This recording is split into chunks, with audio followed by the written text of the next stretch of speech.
Hello everyone, this is the Cargo Railway set. It came out in the LEGO System line in 1996. And I'm bringing you this review thanks to the tremendous support and patience of Patreon supporter Tamagotchi. So all thanks go out to Tamagotchi, who chose this for me to review for all of you as a top tier reward. This set featured one of the smallest functional locomotives that LEGO has ever made, pulling two multi-purpose, multi-function train cars. There's also this small regular road truck, a ramp to get that truck up to these train cars, and I'll show you how that works, a bunch of minifigures, a 9-volt variable speed transformer, and enough curved 9-volt electrifiable track to give you a full loop, plus just 2 segments of straight, so you can have the smallest oval possible from LEGO. The locomotive is unique. It uses a then standard 9-volt motor unit and then adds on a couple of recognizable specialized large locomotive front end pieces that were pretty modern for the time, with a couple of stickers that you can see. There's also one that goes on the other side. A roof piece to go with those. It just kind of fits in, and there's not much else. Even back here, there wasn't a magnetic coupler to connect anything. It has its own way of connecting to one specific car. The roof comes off, but it doesn't leave you much space to get your fingers in there to place a driver or engineer figure in that spot. So you might want to do a little bit more disassembly to make that easier for you, and especially to take one out. But there is a very nice print, at least for the console area at the front. This is designed to work just like a semi-cab from a tractor-trailer unit, where there's essentially a 5th wheel here, and you have to hitch up this specialized version of a car. This car, like the other one you're going to see in a couple minutes, is built on the longest train base LEGO ever made, the yellow version of a well car base, and it has a bunch of removable modules on it. The ones at the ends are locked in place, so this can actually slide out, but right now it is locked. You have to unlock it from the top here. That's a nice little feature. This is an Octane branded remote fueling unit, so you can see that's actually a print right there, not a sticker. And then there are these outriggers that can be brought down to either lock it onto something else or to just have it standing up off the ground like that. And on this side is a fueling nozzle in green, which has the string built into it that goes through a Technic brick there with the Technic pinhole, and then there's a winch on the inside, or a spool, so you can pull this out and you can do some fueling with it. At the other end is another lock once again, and this slides out as a valuables container, or you could just see it as a bank transport vault. So a secure way to take a bunch of stuff, including money and valuables, simultaneously from one bank to another or something like that. Open this up. Got some money in there right now. I'll need to check the spare parts list to see if anything else should have been in there. Also, this is an old set, but these are printed as well, so the $sign there on either side for those doors. The center segments are identical to one another. You can open these up right from here, like so, to get a little bit of quick access in there for us, for us humans. But to get access for minifigs, because these are intended to work with minifigs directly, you have to take the whole thing out. And then you can see that inside, this is actually a passenger car, like a passenger transport module, I guess. You have to use your imagination. Definitely think of this as being a door, and then there's a door somewhere else. Yeah, definitely just use your imagination for that. But, 2 people can be sat there, and this is identical here, so 2 people can be sat there. And it gets even funnier for the minifigs, thinking of their world, when you see how these whole modules can be loaded and offloaded. But we'll get to that in a minute. Before I move on, I want to quickly show you that, again, following the tractor-trailer scheme here, this car in particular has outriggers. So if you want to use the locomotive for something else, or it's not available right now in universe, this stands up and then the loco can just sort of drive off. The second car is slightly more traditional in that it has wheels and magnetic couplers at either end, whereas the first one only had each of those at its rear end. Once again, this has the same sort of design with the unlockable compartments at the front and rear. This is for a package delivery service, apparently. And once again, that's using prints, not stickers. And inside of each of these right now is a briefcase. And inside of each of those briefcases is a pair of traditional Lego gold chrome coins. The set came with a pack of these with denominations from 10 through 40.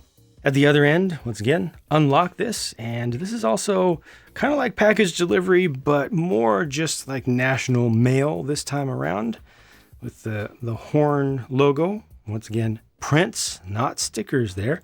And inside here, of course, you find some mail, just one piece there, and another piece here.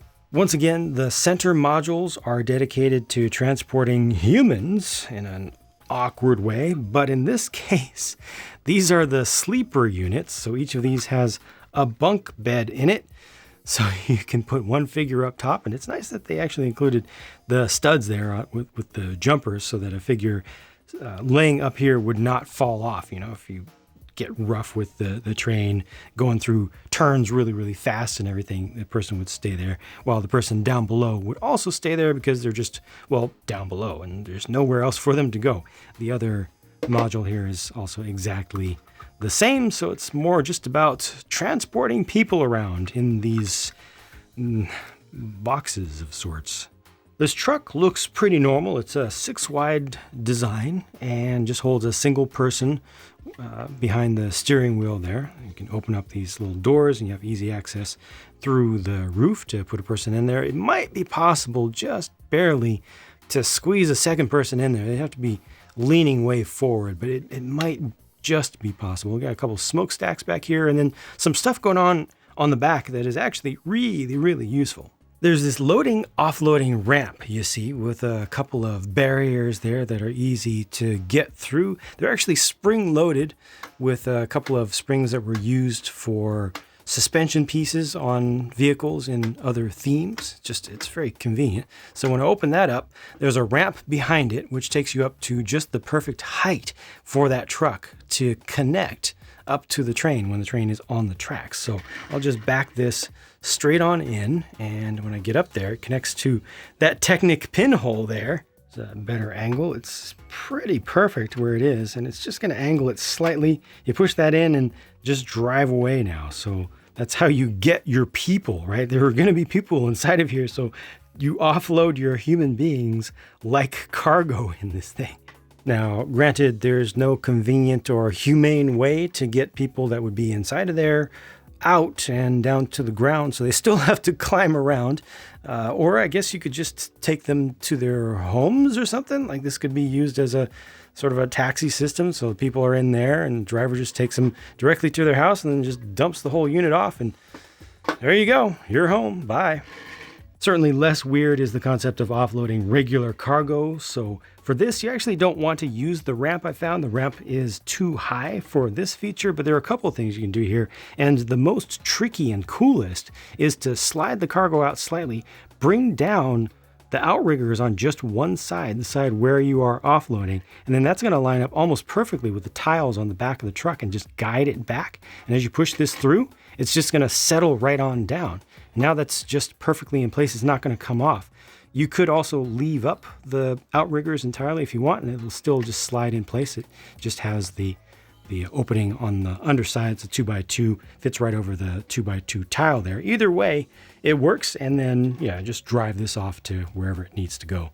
Here are a few of the figures, and I was very lucky to get these in good condition with the set. I'm very happy about that. The prints were pretty much state-of-the-art for their day, with the level of detail, the quality, and the fact that you got a little bit of metallic print in there as well, as you can see on the center one. And yeah, I just can't get over how good these look. They almost look like they weren't even played with, which to some degree is a little bit sad, because I like to see old sets that have been actually used and not just, kept on a shelf. Either way, if they've brought joy to somebody for a lot of years, that's good, but it's better when they've brought joy to kids, maybe, who are adults now. That torso on the left is special. You don't see that very frequently. And then the torso on the right has some really, really fine printing with the pen outside of the pocket there with the Octan branding on it. You have to look at it very carefully The level of detail there isn't fantastic. You can't actually read the word octan, but almost. I mean, they definitely tried, and they did a pretty good job. Like I said, these figures in this set were very good for this era, and we're seeing them in excellent condition here with a lot of shine. Last up is this guy, and there is a little bit of wear on the print for this one, or maybe it just went on imperfectly, but it's good to see just how Lego was doing with the opacity of prints back then, with the white and also the yellow against a relatively dark color here with the brown. The yellow is good, the white is a little bit pale.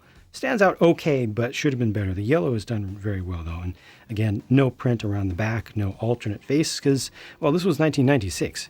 This set went for $130 US when it came out, and adjusting for inflation, that would put it at a little under $230 US today.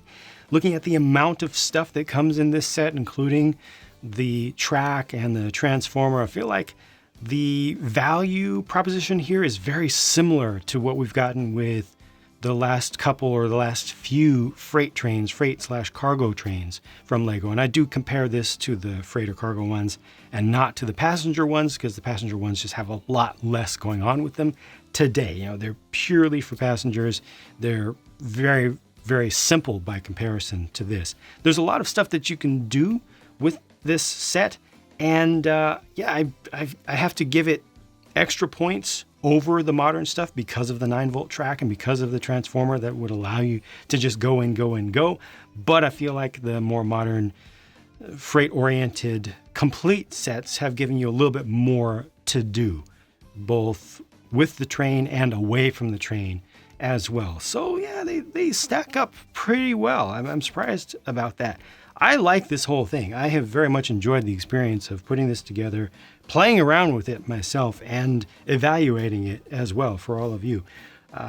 I've liked it to a surprising degree because, to be perfectly honest with you, I myself, previous to owning this train, as a Lego fan, as a Lego train fan, as a train fan, I used to poo on this mentally, this whole thing. I just thought it was just so cheap and unrealistic. I mean, what is this locomotive here? They took the things that I want to see in a locomotive on the front of it, and they've got the 9-volt motor, and then that's just it. It's like they just gave up completely, did it as cheaply as they possibly could. It just felt like such a cheat to me. And then with these things being as they are, being as awkward as they are, just mentally, I just had written this off completely. As well as the follow-on to this from 1999, the Express train that Lego did that had a similar thing going on with it, but I think that one had a little bit more focus on the passenger stuff. But again, a minimal locomotive there. But now that I've had a chance to play with this in person myself, I like it a lot, actually. I love how sleek it is. I love how efficient this is to get this thing to go without having a giant locomotive that adds a whole bunch of extra weight. You know, this is actually good here. The center of gravity of all of this is very low. You can run this much faster than you can a standard Lego train. Just everything is shorter, and so many things, you know, you can load and unload. I wish that this came with more trucks. I wish that there were more trucks that would work with this system. This was unique. There weren't other things that were on the market in 96 or in the couple years before it that were compatible directly with this cargo system. But I like it. It's fun. I like the color scheme. It's like a Blacktron sort of color scheme. Plenty of figures, and more figures than you need for this. I mean, any extras, of course, you just put into the person pods, the people pods there. But yeah, this is it's a really cool toy train set, and it has inspired me in some ways. I might use some ideas from it. You know, take some inspiration from this minimal stuff here. I like it. It's good. It's 100% good. Just has a couple funny things about it. But once again, huge thanks to Tamagotchi over on Patreon for tremendous support and for picking this set that I myself would otherwise have continued to mentally poo upon, and then I would have missed out on all of this goodness that I've gotten from this, and I would have missed out on the experience of realizing that I was completely wrong about something that was actually really cool. So big thanks to Tamagotchi and to all the Patreons for their tremendous support. And I hope that all of you have enjoyed this experience that I've been able to share with you again because of that Patreon supporter. I think that's about all I have to say about this one. So thank you so much for watching, and I'll talk to you again soon.